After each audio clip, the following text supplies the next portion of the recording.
আরে ভাই কি রোদ উঠেছে, গরমে টিকা যাচ্ছে না। আরে এটা কি হইতেছে? হ্যাঁ আরে সূর্যমা, আপনি এটা কি করতেছেন? আমরা তো গরমে মরে যাব, এখন তো মাত্র শুরু করলাম, আরো তো বাকি আছে, সামনে দেখো কি হয়। হ্যাঁ এগুলো কি বলতেছেন? আরে ভাই তাহলে তো আমরা এই গরমে অলমিট হয়ে যাব। হ্যাঁ ভাই আমরা এবার গরম থেকে বাঁচবো কিভাবে? আমি বাঁচাবো তোমাদের গরম থেকে কিভাবে? আমি তোমাদের একটা জায়গায় নিয়ে যাব যেখানে শুধু বরফ আর বরফ, ওখানে তোমাদের একটু গরম লাগবে না। চলো আমার সাথে, চলো। হ্যাঁ এখানে তো শুধু চারপাশে বরফ থাকে, কিছু দেখতে পাচ্ছি না। আর ভাই এখানে তো কোন গরমে আত্মা পাতা নেই, শুধু ঠান্ডা ঠান্ডা। হ্যাঁ ভাই আমরা এখান থেকে কখনই যাবো না, পুরো গরম এখানেই থাকবে। ইয়াহু কি মজা। আরে জাদুকর এখন তো ঠান্ডা লাগতেছে, আর আমরা তো ঘর থেকে সোয়েটার নিয়ে আসিনি, আর এখন তো ঠান্ডা বেশি লাগতেছে। চলো আমরা চলে যাই। হ্যাঁ এটা আমরা কোথায় চলে আসলাম? জমলুকে। জমলুক মনে হয় আমরা মরে গিয়েছি। হ্যাঁ তোমরা মরে গিয়েছো, কিন্তু আমরা মরলাম কিভাবে?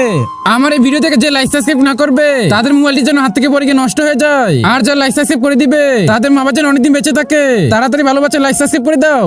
ওই দেখো, আর এখন তো ঠান্ডা বেশি লাগতেছে, চলো আমরা চলে যাই। আরে ঠান্ডা চক্রে মরে গেলাম। মহার স্বর্গে এসি আছে তো, স্বর্গ নরকে যাবি তোরা, গরম তেলে চুবাবো তোদেরকে। হ্যাঁ আরে শালা নিয়ে যাও ওদেরকে।